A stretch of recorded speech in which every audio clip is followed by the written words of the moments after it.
kita pada siang hari ini.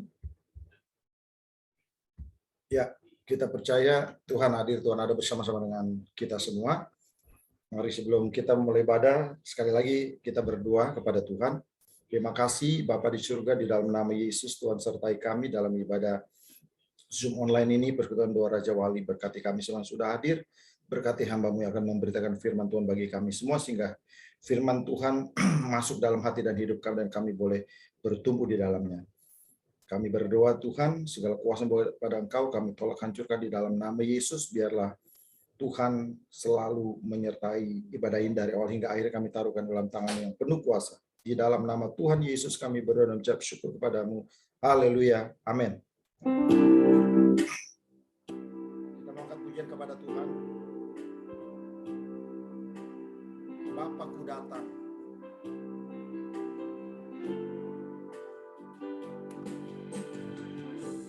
Bapakku datang menyembahmu di sini. Ku percayakan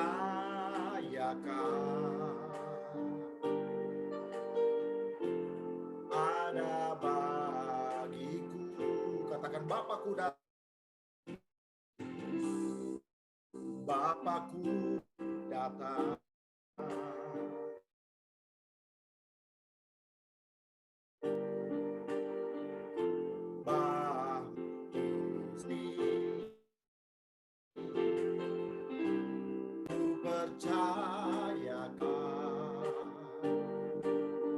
Ada bagiku, tak usah takut, sebab Kau bimbang, Kau di dalamku, tak cemas, Kau penghibur saat Kau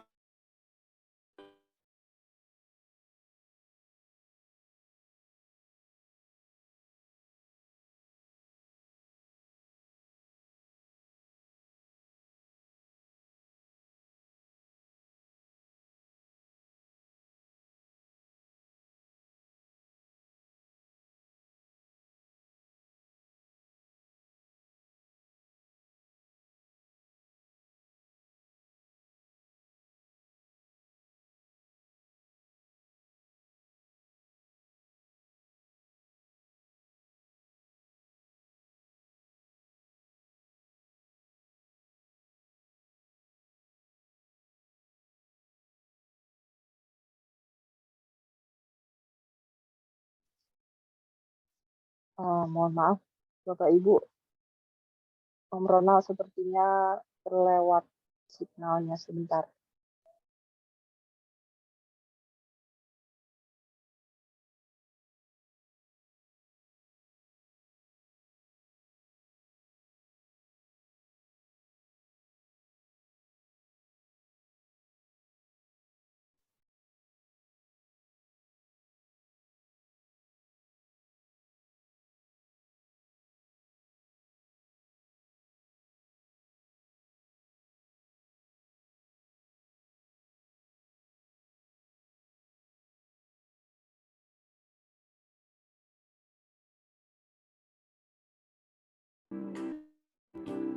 ku nyanyi haleluya, ku nyanyi haleluya, sungguh Kau hebat, ajaib perkasa perbuatanmu di hidupku.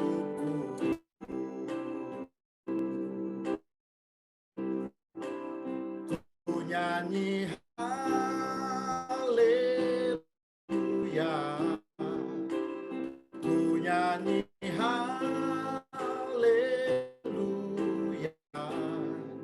sungguh Kau hebat, perkasa perbuatanmu di hidup. Kita percaya kuasa Tuhan sungguh hebat. Tuhan, kita kepada Tuhan. Kita mau angkat pujian yang kedua.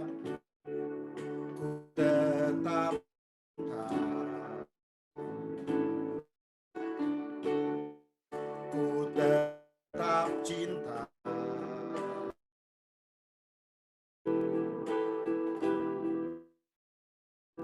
walau badai datang menerpa.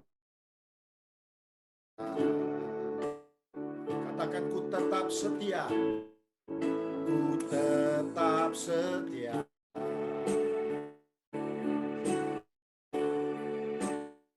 Tetap setia,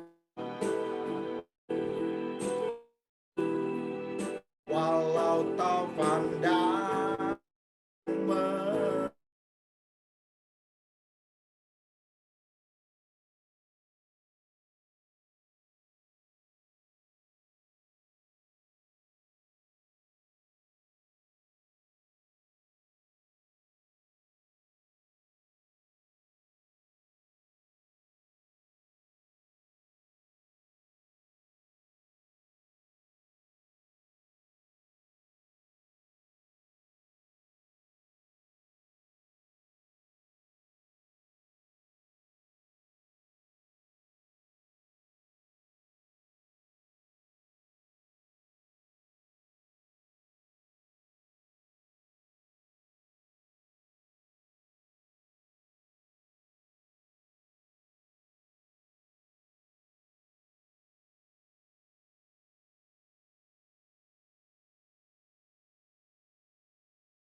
Om, masih mute Om.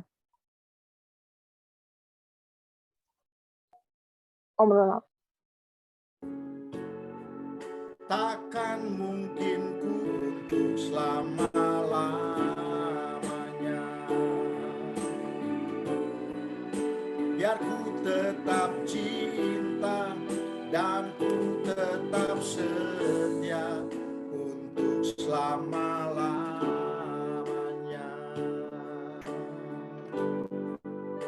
Biar kita tetap cinta dan kita tetap setia kepada Tuhan.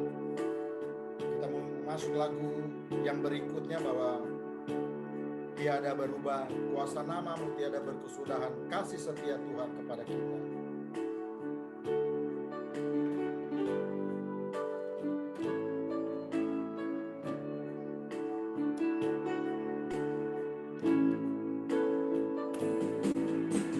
Tiada berubah, kuasa namamu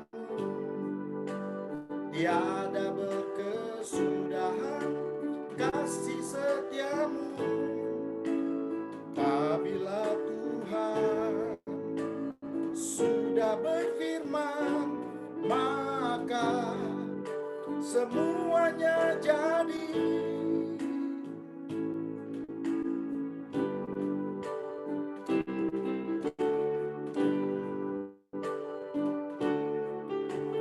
Tiada berubah, kuasa namamu tiada berkesudahan, kasih setiamu.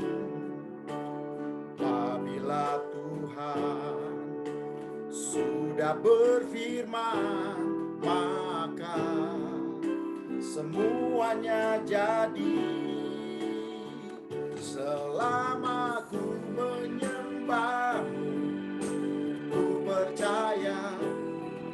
bahwa mujizat masih terjadi selama kau besertaku. Ku melihat ada mujizat setiap hari.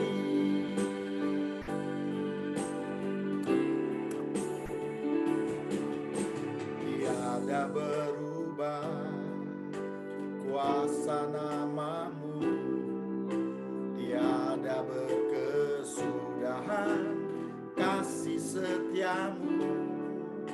Apabila Tuhan sudah berfirman, maka semuanya jadi. Selama ku menyembahmu, ku percaya bahwa mujizat masih terjadi. Selama kau besertaku, ku melihat ada mujizat setiap hari. Selama ku menyembahmu, ku percaya bahwa mujizat masih terjadi. Selama kau besertaku, ku melihat ada mujizat setiap hari. Ada mujizat setiap hari. Ada mujizat setiap hari. Saya serahkan buat namanya Bapak Pendeta Siomi.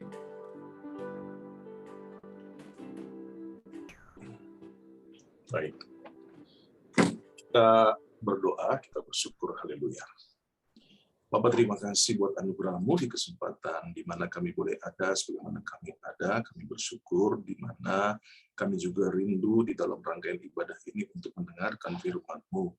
Berbicaralah buat masing-masing kami, ya Allahku, sehingga setiap kami mengerti apa yang harus kami lakukan dalam kehidupan kami yang ada. Terlebih kami yang hidup di akhir zaman ini. Hamba-Mu terbatas ini, Tuhan urapi, Tuhan berkati. Dalam nama Tuhan Yesus Kristus, haleluya. Amin. Tuhan.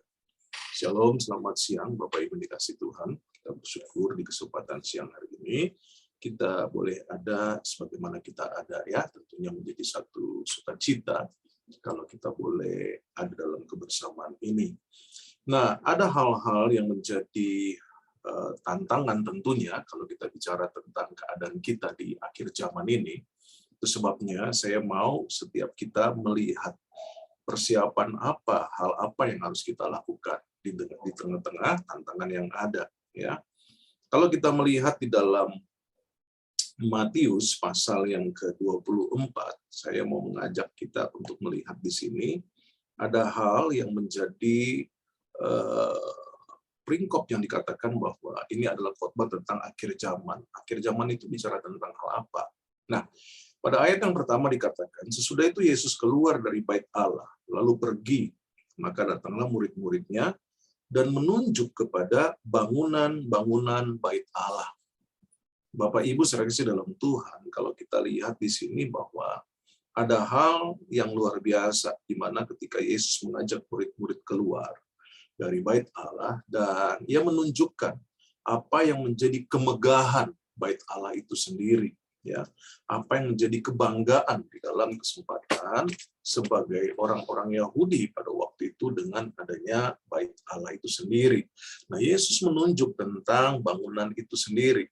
Kita tahu bahwa menurut Yosefus sebagai Bapak Gereja, di mana bahwa itu bangunan itu dengan batu-batu putih itu kurang lebih itu 50 kaki, ya, dia ukurannya. Kalau kita ukurkan meter itu kurang lebih 15,24 meter. Ya, setiap bangunan itu dari yang satu sampai yang ke atasnya. Nah, itu tentunya megah, ya. Nah, apa yang bisa kita lihat di dalam kesempatan ayat ini juga adalah merupakan hal yang menjadi sebuah tawaran dunia ini. Ya, kalau kita lihat dalam ayat yang kedua dikatakan demikian. Ia berkata kepada mereka, kamu melihat semuanya itu? Aku berkata kepadamu, sesungguhnya tidak satu batu pun di sini akan dibiarkan terletak di atas batu yang lain. Semuanya akan diruntuhkan. Perhatikan di sini Bapak Ibu saudara kasih dalam Tuhan. Apa yang dikatakan oleh Tuhan Yesus, kamu melihat semuanya itu, inilah hal yang memang menjadi kecenderungan kita sebagai manusia pada umumnya. Kita seringkali melihat apa yang kita pikir, yang kita lihat itu adalah hal yang baik. Ya. Makanya ketika Yesus berkata dengan bangunan yang megah itu, lalu Yesus berkata, kamu melihat semuanya itu? Saya mau katakan keadaan dunia yang kita lihat hari-hari ini adalah sesuatu hal yang kurang lebih mirip dengan segala kemegahannya, dengan segala sesuatunya. Nah, yang paling mengerikannya adalah ketika kita tidak mampu melihat lebih jauh apa yang bisa dilihat oleh Allah di dalam kasih karunia-Nya kepada kita. Ya, sehingga kita mampu melihat bukan hanya sebatas gedungnya secara jasmani, ya, tetapi lebih kepada apa yang menjadi tantangan di dalamnya. Nah, kita tahu bahwa apa yang terjadi setelah Yesus berbicara tentang hal itu, maka 40 tahun kemudian, ya, 40 tahun kemudian, tepatnya di tahun 70-an, itu bait Allah ini pun terbakar, ya. Itu tanpa disengaja. Maksudnya begini, dibakarnya itu ada prajurit Romawi mabuk, ya, lalu dia bakar. Nah, sehingga ketika dia mulai terbakar itu, lalu terbakarlah yang namanya lapisan emas itu, ya, lapisan emas yang meleleh sampai kepada celah-celah daripada batu-batu yang 50 kaki itu, ya. Nah, apa yang terjadi? Maka dibongkarlah semua, sehingga Tuhan Yesus bilang begini, aku berkata kepadamu, sesungguhnya tidak satu batu pun di sini akan dibiarkan terletak di atas batu-batu yang lain, semuanya akan diruntuhkan. Ini yang perlu kita pahami, menghadapi, menyikapi keadaan di akhir zaman ini. Jangan sampai kita terlena, jangan sampai kita menjadi orang yang akhirnya hanya melihat apa yang menjadi kemajuan zaman, kemajuan teknologi dan sebagainya, sehingga kita tidak melihat bahwa segala sesuatunya akhir kehidupan ini semuanya itu tidak berarti apa-apa. Yang harus kita perhatikan adalah bagaimana kita bisa menghadapi hal-hal tersebut dengan melihat yang lebih jauh lagi. Nah, tentunya hal ini tidak mudah ya kalau kita bicara tentang melihat lebih jauh lagi. Karena itu di dalam Mazmur 119 ayat 18 dikatakan, singkapkanlah mataku supaya aku memandang keajaiban-keajaiban dari Taurat-Mu. Bapak Ibu saya dalam Tuhan, kalau kita lihat di dalam ayat itu ya, di dalam Mazmur tadi, kalau memang mau dibacakan itu Mazmur 119 ayat 18 ya. Mazmur 119 ayat 18 dikatakan, ya, singkapkanlah mataku supaya aku memandang keajaiban-keajaiban dari Taurat-Mu. Nah, ini yang harusnya menjadi kekuatan di dalam kehidupan kita sebagai orang percaya di akhir zaman. Dalam terjemahannya dikatakan, bukalah mataku supaya aku melihat hal-hal yang ajaib dari hukum-Mu. Artinya begini, Bapak Ibu sekalian dalam Tuhan, marilah kita tetap menempatkan kekuatan firman itu sebagai sesuatu kekuatan yang tidak ada bandingnya, yang tidak ada tandingannya. Nah, itu sebabnya sampai sejauh ini, apakah kita tetap melihat bahwa Taurat atau hukum ataupun juga ajaran, ya, itu masih kita pegang sebagai kekuatan melampaui kekuatan teknologi, melampaui kekuatan hal-hal yang kita sebut sebagai metaverse dan sebagainya lah. Semua yang kita sebut sebagai kemajuan-kemajuan zaman. Masihkah kita melihat bahwa kekuatan hukum ini, kekuatan instruksi ini, kekuatan ajaran ini masih kita pegang? Nah, itu sebabnya di dalam hal itu Tuhan Yesus bilang bahwa apa yang kamu lihat, yang dengan kata lain bahwa selama kita hidup sampai sejauh ini, kita melewati masa pandemi dan kita ada di dalam keadaan endemi ini, apa yang sudah kita lihat dalam kehidupan kita? Kita lolos dari hal-hal tersebut. Apa yang menjadi kekuatannya? Apakah karena kecanggihan teknologi, apakah karena hebatnya obat-obatan dan juga canggihnya kita mencegah supaya tidak terpapar virus, ataupun masalah-masalah hidup lainnya. Nah, ini yang menjadi masalahnya kalau kita melihatnya salah. Maka seperti apa yang dikagumi oleh murid-murid tentang kemegahan bait Allah itu, hancur semuanya itu. Ya, dalam kesempatan 40 tahun kemudian setelah Yesus berkata kepada mereka, apa yang kamu lihat? Mereka mengagumi betapa luar biasanya bait Allah itu sendiri. Nah, hal ini pun juga harusnya menjadi sebuah tantangan kita sebagai pekerja-pekerja yang ada. Apa yang kita lihat? Sama seperti tadi Ibu Angel udah katakan, ya kan, akan ada gedung yang baru, ya, luar biasa tentunya, ya. Selamat untuk itu. Saya juga baru mendapatkan gedung yang baru untuk gereja, ya, GPI Glow di Jakarta Garden City. Jadi 3 lantai di situ cukup bagus lah, ya. Tetapi lepas dari hal tersebut, yang menjadi penglihatan kita ini sampai sejauh itu apa yang kita lihat? Apakah gedungnya? Apakah kinerja di dalamnya? Apakah ada hal-hal yang menjadi persekutuan di dalamnya? Kalau tadi Ibu Angel katakan bahwa nanti mungkin semua akan secara onset akan kumpul bersama. Pegang ya, kata-kata dipegang oleh Bu Angel. Jangan sampai seperti siang ini gitu toh. Artinya itu upaya pengurus, ya, untuk bagaimana menjadikan tempat itu memang menjadi tempat persekutuan yang luar biasa, kan begitu. Sama dalam keluarga, rumah tangga, dalam kehidupan kita di akhir zaman ini, segala sesuatunya mari kita melihat secara kekuatan firman Allah, gitu loh. Yang kita pegang ini firman Allah atau kepintaran, kebisaan kita, atau keyakinan kita semata sebagai bentuk perasaan. Nah, ini bahaya, gitu loh. Itu sebabnya di kesempatan ini kita mau melihat, ya, hal-hal apa di dalam kita untuk mempersiapkan diri kita, ya, sebagai kekuatan, boleh saya katakan demikian, menghadapi tantangan, menghadapi keadaan-keadaan yang ada, sehingga Raja Daud berkata, bukalah mataku supaya aku melihat hal-hal yang ajaib dari hukum-Mu, supaya aku melihat hal-hal supranatural, ya, melalui firman Allah, gitu loh. Ya, jadi banyak hal, kalau boleh saya katakan hal-hal yang jadi supranatural. Saya sharing sedikit tentang gedung yang saya boleh sewa ini. Setahunnya itu ketika istri saya telepon, itu 200 juta setahun. Ya. Tetapi kita tetap berjuang untuk dapatkan hal itu. Puji Tuhan, dalam prosesnya dapat agent yang lain, tetapi gedung yang sama, kita dapat akhirnya 130 juta. Bukankah itu diskon yang sudah cukup besar? Gitu. Nah, lalu selanjutnya banyak lagi hal-hal lain yang saya mau katakan bahwa kita tetap percaya kepada kekuatan firman Allah. Bapak Ibu serasi dalam Tuhan, hal inilah yang juga harusnya menjadi kekuatan kita.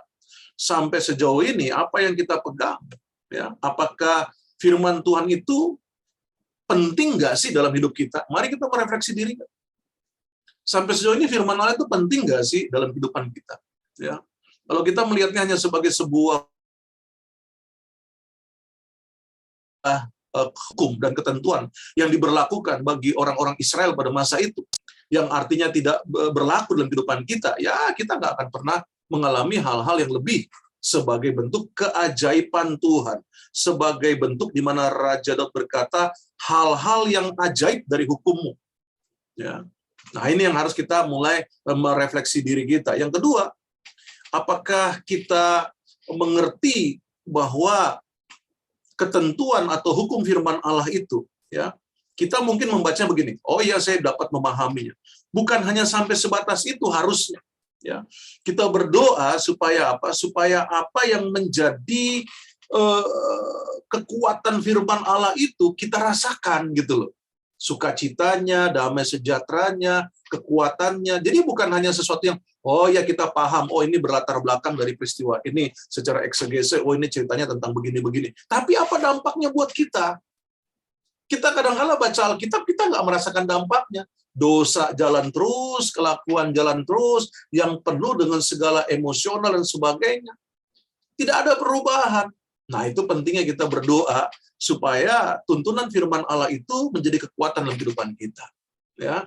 Nah, karena apa? Karena pada prinsipnya kita nggak pernah melihat apa yang menjadi hal-hal yang ajaib dalam hukum firman Allah tanpa bantuan Tuhan itu sendiri. Nah, itu sebabnya dengan segala kerendahan hati kita meminta yang menjadi ketenangan. Nah, mari kita melihat di sini ada beberapa hal ya, bahwa kita tahu bahwa persiapan di dalam menghadapi keadaan ini tentunya tidak mudah. Kita lihat di dalam ayat 38 sampai 39 dari Matius pasal 24 ya. Selanjutnya kita lihat ya apa yang dikatakan dalam rangkaian Matius 24 ini tentang keadaan di akhir zaman. Dalam ayat yang ke-38 dikatakan demikian dari Matius pasal yang ke-24. Oke. Sebab sebagaimana mereka pada zaman sebelum air bah itu makan dan minum, kawin dan mengawinkan sampai kepada hari Nuh masuk ke dalam bahtera. Dan mereka tidak tahu akan sesuatu. Sebelum air bah itu datang dan melenyapkan mereka semua, demikian pula lah halnya kelak pada kedatangan Anak Manusia. Yang saya pelajari di sini bahwa ketika kita bicara tentang akhir zaman, adalah bicara tentang bagaimana kita harus bersiap siaga. Kapan saja Tuhan bisa datang secara pribadi maupun secara universal dalam kehidupan kita, ya. Tetapi itulah dia yang terjadi, ya. Kalau kita bicara tentang ayat ini, peringkopnya itu adalah nasihat supaya berjaga-jaga. Bapak Ibu saudara kasih dalam Tuhan, kita tahu bahwa dalam kesempatan 2 tahun sebelum ini, kita kadangkala kaget-kaget dengar si ini meninggal, si itu udah meninggal, bahkan mungkin sekarang kita harus mencoba menghubungi orang-orang yang sudah tidak apa istilahnya ya, sudah tidak eksis lagi di media sosial. Ya, jangan-jangan ini masih ada atau tidak. Saya biasa sharing renungan firman Tuhan. Ini baru nih dari Toraja. Tadi tanya saya, "Shalom Pak Pendeta, apa kabar? Bapak baik-baik saja?" Setelah sekian hari saya tidak kirim renungan. Biasanya saya share renungan, lalu tanya, "Bapak baik-baik saja?" "Oh iya," saya bilang, "saya minta maaf karena hari-hari ini saya sibuk mempersiapkan gedung gereja." "Oh puji Tuhan, kalau Bapak baik-baik saja." Nah, sampai seperti itu. Ya. Sekarang ini kita kalau lagi tidak ketemu dengan teman kita yang sudah sekian waktu atau sekian lama, ya taruhlah mungkin 2 bulan gitu ya. Kita pasti akan pengen cari tahu gitu. Dia masih hidup atau tidak, kan begitu. Ya, jadi kita kadang-kala dengan keadaan pandemi ini kaget-kaget. Saya pernah juga bertanya tentang seseorang kepada istri saya, "Loh, kan dia udah meninggal." "Darah Yesus," saya bilang. "Kapan?" "Waktu itu." "Oh ya, iya kan waktu itu kamu nggak tahu." Yang waktu itu udah lama gitu, zaman-zaman masih awal-awalnya pandemi gitu. Kan saya tanya sih, ini udah nggak kelihatan lagi, udah menikah. Nah kayak gitu-gitu kita kadang kaget ya. Nah dari situlah akhirnya menghadapi keadaan di akhir zaman ini tentunya langkah pertama, mari kita mulai berjaga-jaga lah. Ya, bagaimana kita bisa menjaga hati kita, bagaimana kita bisa menjaga pikiran kita, bagaimana kita bisa menjaga setiap langkah dan gerak hidup kita. Karena kita nggak pernah tahu kapan kematian itu akan datang. Tetapi itulah dia. Ya, ada hal-hal yang kadangkala kita merasa menganggap remeh tanpa kita sadari ataupun kita sadari, kita merasa bahwa ya udahlah begitu. Nah, sampai akhirnya kita kaget-kaget ketika kita tidak mempersiapkan segala sesuatunya. Itu sebabnya sama seperti peristiwa ini di mana dikatakan bahwa zaman sebelum air bah itu mereka makan dan minum, kawin dan mengawin. Artinya apa? Aktivitasnya berlangsung seperti biasa. Nah, makanya yang saya khawatirkan dalam keimanan Kristen kita nih pada umumnya, kita jadi euforia karena sudah endemi. Hanya sampai di situ. Ya kan? Kita nggak tahu what's next gitu loh, untuk apa yang harus kita lakukan ketika Tuhan masih mempercayakan hidup kita. Ya kalau kita nggak berjaga-jaga, yang ada akhirnya pola, cara berpikir, konsep yang lama masih kita miliki. Sehingga yang ada akhirnya nggak ada perubahan secara signifikan. Yang ada adalah kita kelihatan masih ada dan masih hidup. Hanya sampai sejauh itu. Nah ini adalah hal yang sangat menyedihkan buat saya ya, kalau kita tidak mampu untuk berjaga-jaga ketika kita sudah diloloskan dari peristiwa yang menggemparkan dunia ini ya. Dengan ada pandemi ini harusnya ada perubahan secara hati, secara sikap, secara kehidupan kita, khususnya juga hubungan kita dengan suami dan istri, bahkan juga di tengah-tengah keluarga kita yang ada, dan juga di dalam pekerjaan-pekerjaan kita yang ada. Karena pasti akan terjadi perubahan. Nah, kalau kita nggak menjaga hati kita dari sekarang, kita akan mengalami banyak yang namanya stres dan depresi. Ya, saya menangani beberapa kasus hari-hari ini tentang hal-hal demikian. Orang akhirnya menjadi berdelusi, ya gitu. Dia udah ngaco-ngaco lah gitu. Karena banyak mainnya, ya akhirnya main di games. Itu ada anak-anak yang sekolahnya masih SD, SMP, saya tangani. Baru juga yang kuliah gitu. Mereka akhirnya jadi seperti itu, stres, ya. Nah, janganlah hal ini terjadi dalam kehidupan kita, ya. Itu yang pertama dalam menyikapi keadaan di akhir zaman ini. Buat saya, ayo mari kita mulai berjaga-jaga, ya. Peristiwa apapun yang akan terjadi itu pasti akan menggentarkan kita, ya. Kita pasti akan kaget-kaget, tetapi kalau kita berjaga-jaga, kita artinya sudah mempersiapkan diri bahkan sampai hal yang terburuk sekalipun, ya. Jadi kita tidak menjadi syok, kita tidak menjadi goncang dengan segala sesuatunya. Yang kedua, ya karena kan sekarang ini walaupun dengan demikian pemerintahan yang dipimpin oleh Bapak Jokowi tetap aja kayak di Cilegon, ya kan, masih nggak boleh ada gereja. Bayangkan. Sementara Undang-Undang Dasar 45 menetapkan bahwa kita punya hak untuk beribadah. Tetapi itu yang sekarang terjadi, ya adanya persekusi itu, yang bahkan dianjurkan bahwa tidak usah orang Kristen membuka pelayanan gereja di daerah Cilegon. Ya, nah ini kan satu hal yang sangat disayangkan ketika dari persekutuan umat beragama, ya menyarankan hal demikian gitu loh. Tapi itulah dia, kita harus siap ya dengan segala sesuatunya. Yang kedua selanjutnya, mari kita lihat dalam Matius pasal 24 ayat yang ke-45, ya. Apa yang bisa kita pelajari bicara tentang hal ini dalam ayat yang ke-45 sampai 51 dalam Matius pasal 24, ya. Apa yang dikatakan di situ? Hal yang kedua yang perlu kita siapkan selain kita harus berjaga-jaga, tetapi juga dikatakan demikian, siapakah hamba yang setia dan bijaksana yang diangkat oleh tuannya atas orang-orangnya untuk memberikan mereka makanan pada waktunya. Berbahagialah hamba yang didapati tuannya melakukan tugasnya itu ketika tuannya itu datang. Aku berkata kepadamu, sesungguhnya tuannya itu akan mengangkat dia menjadi pengawas segala miliknya.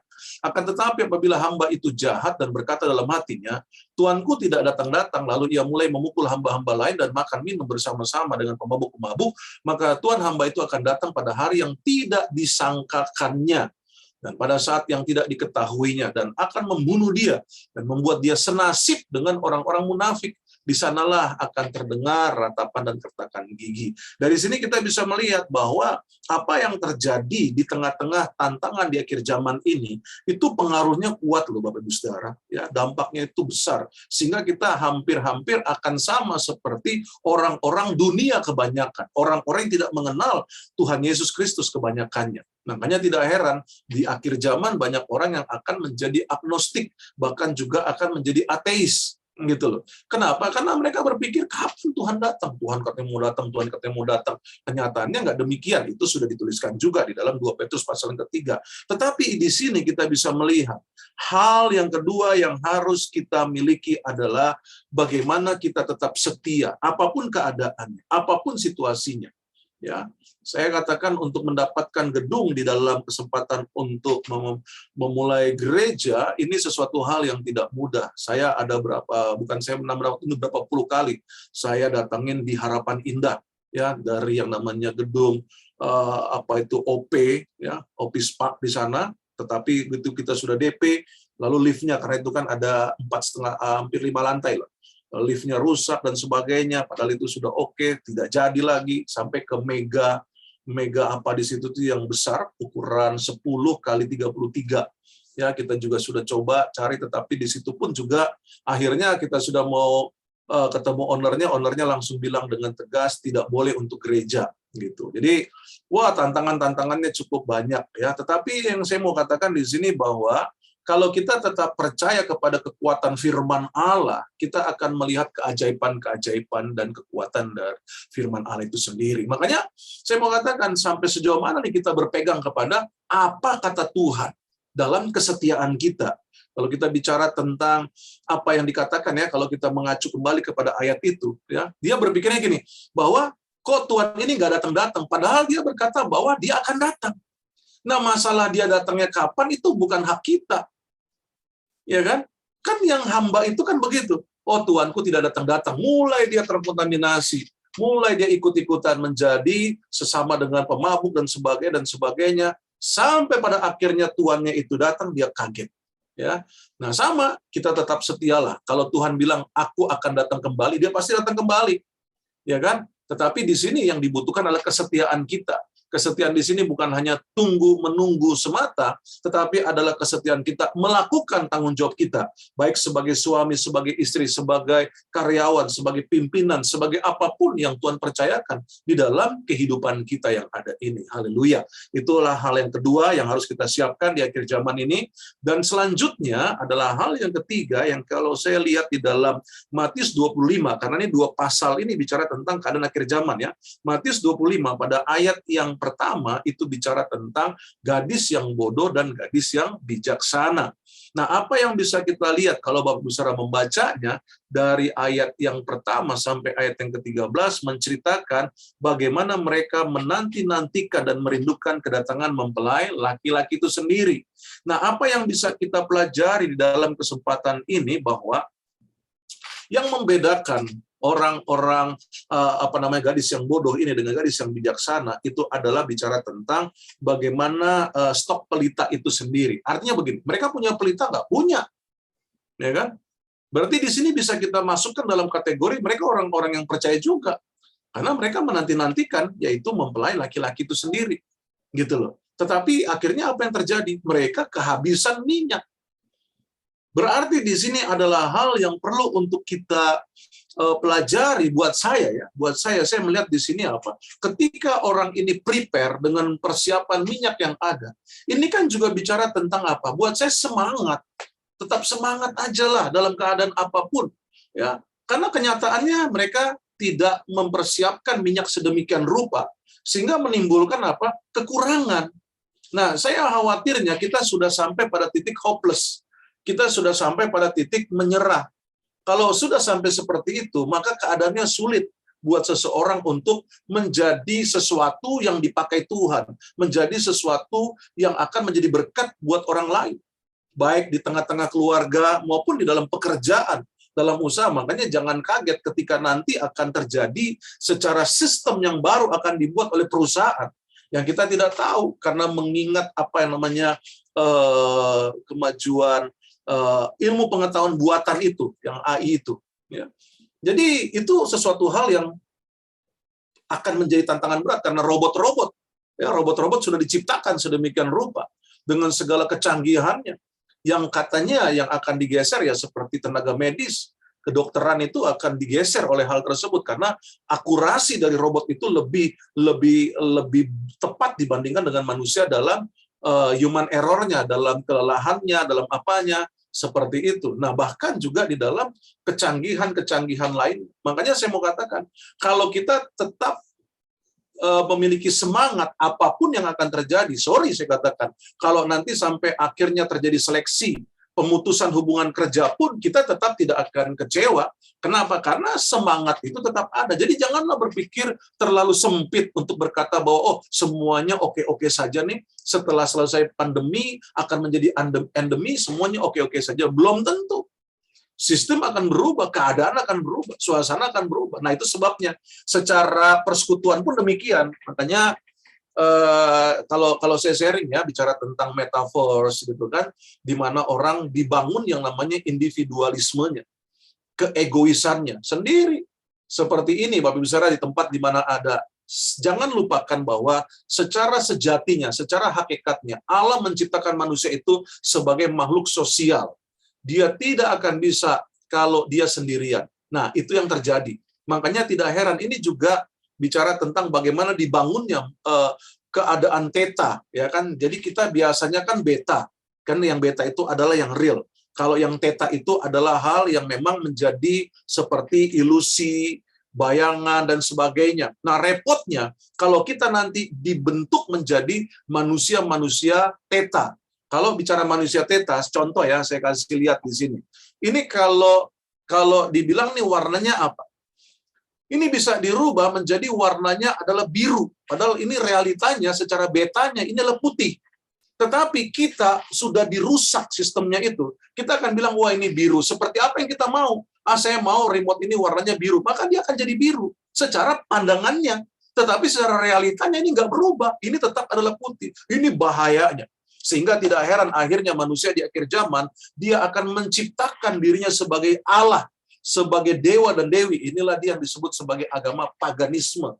Ya, dia tidak lagi percaya kepada Sang Juru Selamat. Buktinya kita bisa beli tanah di Monas, kita bisa beli tanah di Amerika, walaupun tidak ada faktanya, tidak ada realnya, ya kan? Tapi kita bisa beli itu di metaverse, di dunia metaverse. Dan ini bahaya sekali, Bapak Ibu saudara dalam Tuhan.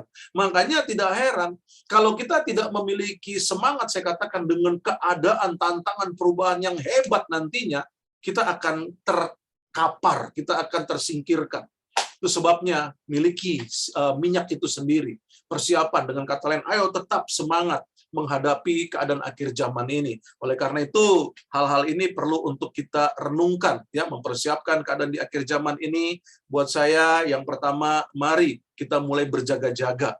Ya, kapan saja Tuhan bisa panggil kita harus berjaga-jaga, karena itu jaga hati kita, jaga pikiran kita. Yang kedua, ayo tetap setia. Ya, Tuhan pasti datang. Maka dalam kesetiaan kita akan mengerjakan itu tidak dengan bersungut-sungut, tidak dengan komplain dan sebagainya, ya, tetapi kita akan kerjakan itu dengan setia, karena kita tahu bahwa ada upah di dalamnya dalam kesempatan kemudian. Dan yang ketiga, ayo kita tetap semangat. Ya, persiapan minyak itu bicara tentang semangat yang ada. Dan akhirnya, mari kita lihat dalam ayat yang ke-14 sampai dengan ayat yang ke-30. Ya, apa yang dikatakan di situ ini adalah merupakan perumpamaan tentang talenta, ya, yang ada di dalam pasal 25 dari kitab Matius ini, yaitu bagaimana talenta itu dikembangkan. Buat saya akhirnya bicara tentang talenta ini adalah bicara tentang bagaimana kita dapat mengembangkannya. Ya, dari yang satu harusnya menjadi dua, tetapi tidak dikembangkan, tetapi yang dua menjadi 4, yang 5 menjadi 10. Apa yang bisa kita pelajari untuk kita aplikasikan dalam hal ini? Buat saya adalah bicara tentang bagaimana kita tetap berkarya, bagaimana kita tetap produktif, menghasilkan hal yang bisa kita lakukan di dalamnya. Jangan kita vakum, jangan kita menjadi orang yang merasa bahwa wah, pekerjaannya sekarang berbeda dan sebagainya. Lalu mau apa? Ya, justru kita harus menciptakan satu terobosan-terobosan yang ada. Nah, itu yang saya katakan. Di dalam kesempatan ibadah, karena keadaan online seperti ini, maka orang akhirnya tidak lagi melihat sesuatu sebagai kebutuhan esensialnya. Apa yang menjadi kebutuhan esensialnya? Fellowship. Ya, fellowship inilah yang dibutuhkan oleh setiap orang. Nah, karena itu dalam kesempatan di gereja di mana saya mengembalakan, di situ saya mencari gedung yang berlantai, karena ditawarkan beberapa gedung yang besar, saya nggak mau. Kenapa? Karena buat saya ini sama kayak Zoom. Ini sama kayak online. Datang, habis itu pulang. Nah, akhirnya saya coba cari lantai yang di dasarnya, lantai dasarnya, itu saya buat cafe.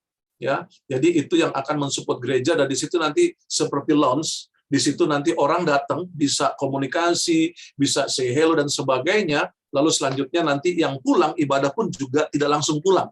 Mereka bisa komunikasi lagi, cerita panjang lebar di dalam kesempatan tersebut, ya kan? Karena kafe-kafe kita, jadi kita kasih kesempatan waktu mereka sampai puas-puasnya. Karena ini yang menjadi kebutuhan utama buat saya. Jadi bukan bicara tentang ibadahnya. Toh orang sekarang ibadah mau katanya secara online juga kadang-kadang sudah tidak lagi melihat secara aturan-aturan ibadah itu kok, kaidah-kaidah ibadah itu kok. Kita bisa makan, bisa minum sambil dengar ibadah, ya kan? Bahkan kita bisa ngoceh sana ngoceh sini sementara khotbah disampaikan, bisa kan? Karena udah terbiasa sekian tahun, 2 tahun lebih, ya kan, kita ada dalam kondisi seperti itu. Nah, itu sebabnya dalam hal ini yang saya mau tekankan di sini adalah apapun yang menjadi keadaan kita, tetaplah kita produktif. Kembangkan talenta Bapak Ibu Saudara.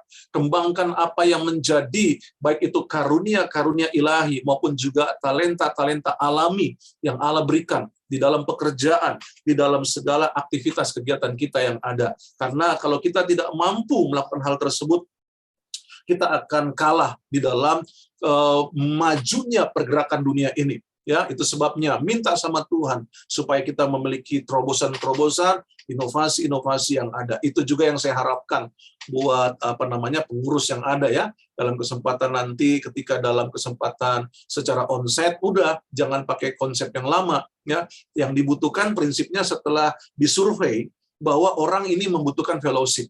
Nah, bagaimana dalam pertemuan itu bukan hanya penekanan kepada ibadahnya, karena buat saya itu pun juga tidak efektif. Mendengarkan khotbah secara sekian waktu, ya 1 jam misalnya, tetapi orang pun juga dapatnya cuma berapa menit sih, gitu. Makanya dalam gereja saya tekankan tentang 1 jam sampai 1,5 jam paling lama dalam ibadah. Pujian, dibanyakin pujiannya, kenapa? Karena dengan demikian orang akan merasakan hadirat Tuhan, ya lebih lagi dalam masalah-masalah yang ada. Itu yang boleh saya sampaikan dalam kesempatan siang hari ini. Jadi apa yang bisa kita pelajari bahwa menghadapi tantangan di akhir zaman ini pentingnya firman Allah. Ya, makanya Raja Daud berkata, bukalah mataku supaya aku dapat melihat keajaiban-keajaiban hukum-Mu, keajaiban-keajaiban firman-Mu. Dan ini juga harusnya menjadi satu kekuatan dalam kehidupan kita. Karena dengan demikian kita akan menjadi orang yang berjaga-jaga, karena kita tahu firman Allah yang mengajarkan itu. Kita menjadi orang yang setia di tengah-tengah tantangan keadaan yang ada. Kita akan menjadi orang yang tetap semangat menjalani hal-hal apapun sebagai tantangan-tantangan di akhir zaman ini, dan kita menjadi orang yang tetap melakukan kreativitas produktif, ya. Jangan berhenti sampai di mana kita boleh ada di kesempatan Tuhan panggil kita, baru kita berhenti. Tapi selama kita hidup, terus lakukan apa yang menjadi hal-hal yang baik di dalamnya. Amin. Puji Tuhan. Saya serahkan. Kalau ada yang mau ditanyakan, silakan. Ya, kita masih ada waktu untuk bertanya.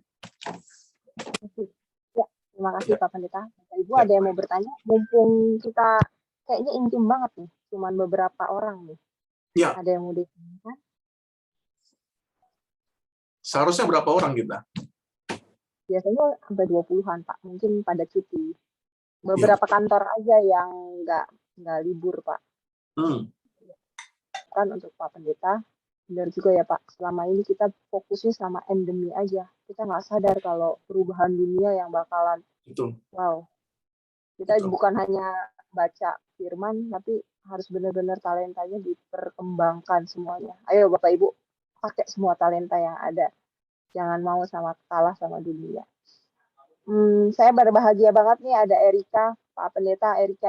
Erika baru saja operasi pengangkatan tumor kanker ya Pak di payudara dan di getah bening. Puji Tuhan ya. Erika coba ceritain biar kita ada update terakhir. Update terakhir, puji Tuhan operasi berjalan lancar. Yang di payudara sama di bawah ketiak udah diangkat. Jadi di bawah ketiak juga ada kelenjar getah bening udah diangkat. Terus kemarin hasil patologi kelenjarnya juga udah keluar, kata dokter, ya udah itu satu geng lah sama yang di dada kan. Jadi pengobatannya nanti diteruskan minum obat hormon, suntik lagi, terus nanti dilanjutkan dengan radioterapi. Jadi barusan saya baru pulang dari dokter klinik Vaskes lagi ngurus BPJS. Jadi ternyata radioterapi itu tidak murah. Jadi lagi mau menggunakan BPJS, semoga lancar nanti. Habis itu Rabu ketemu dokter lagi untuk disuntik. Itu sih, tapi puji Tuhan keadaan kondisi sehat, cuman ya habis operasi perih-perih aja lah di situ. Masih agak susah angkat-angkat tangan, tapi tetap latihan. Itu sih. Yang hebat dari Erika adalah semangatnya. Jadi kita yang ngedoainnya juga jadi sedih. Dia yang mempunyai kayak gitu aja lebih semangat. Thank you untuk jadi saksi buat kita loh Erika. Terima kasih. Walaupun nggak kelihatan kan kalau semangat lagi turun kan, Jel.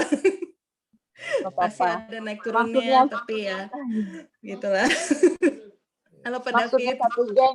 Maksudnya satu geng itu jadi ternyata kansernya nggak berbeda bukan, ya satu. Bukan kanker baru lagi gitu. Jadi ya itu satu geng. Jadi penyebabnya sama yaitu estrogen.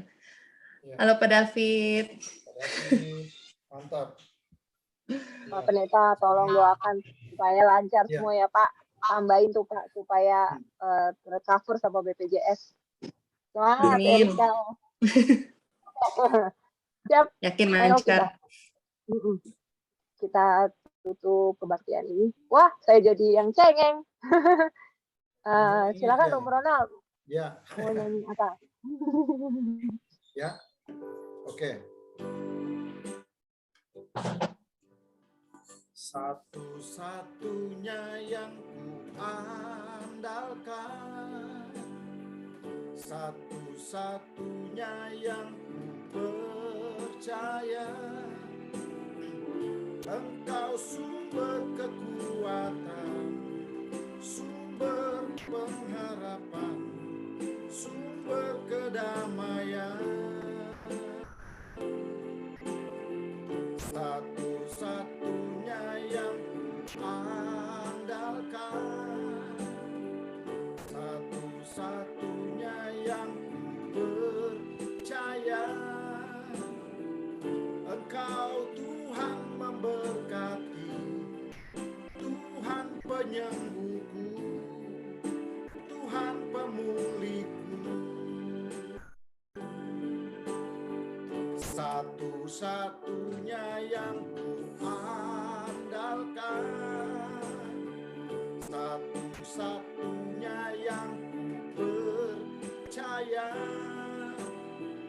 Engkau sumber kekuatan, sumber pengharapan, sumber kedamaian. Satu-satunya yang ku andalkan, satu-satunya yang ku percaya, Engkau Tuhan memberkati, Tuhan penyembuhku, Tuhan pemulihku. Engkau Tuhan memberkati, Tuhan penyembuhku, Tuhan pemulihku. Saya serahkan buat Pak Pendeta.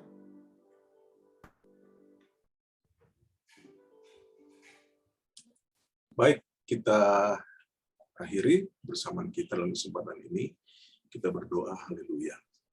Bapak, terima kasih buat apa yang menjadi kebersamaan kami, walaupun melalui Zoom meeting yang ada, kami tetap percaya hadirat-Mu, kasih-Mu boleh dinyatakan dalam kehidupan setiap kami semua yang ada. Terima kasih Bapak di surga. Kami juga bersyukur buat Ibu Erika yang sudah Tuhan boleh campur tangan sembuhkan, itu yang kami percaya, dari apa menjadi kanker payudara maupun juga sakit di bagian tubuhnya yang ada. Bapak di surga, dalam kesempatan ke depan Bu Erika akan mencoba mengajukan BPJS yang ada, kiranya semuanya dilancarkan Tuhan dengan cara Tuhan yang ajaib. Kami melepaskan doa dalam nama Tuhan Yesus Kristus. Terima kasih Bapak.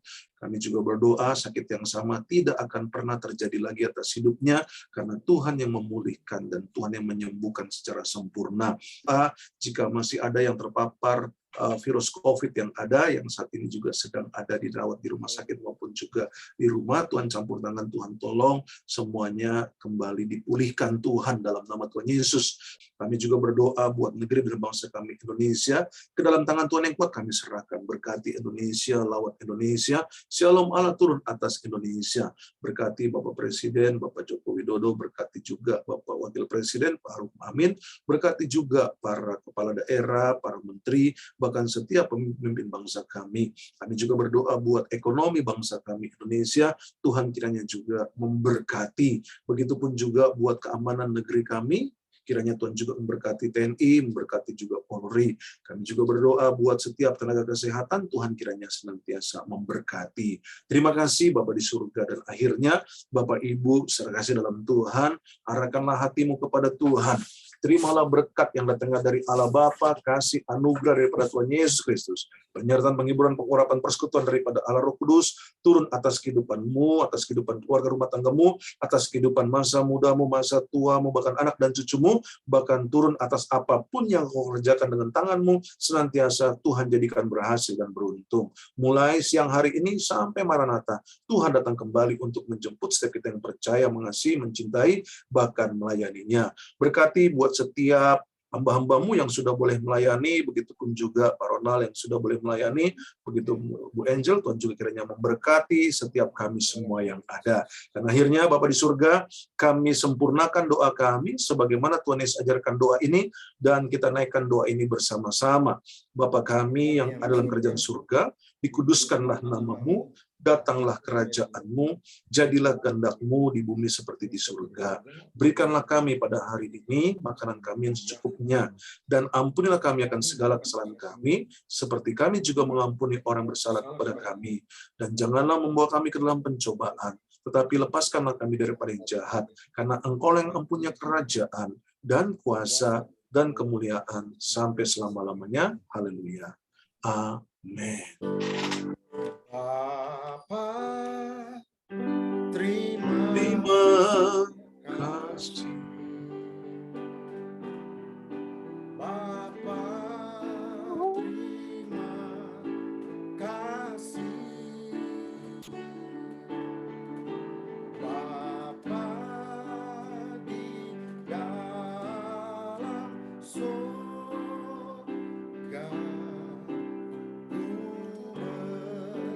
terima kasih.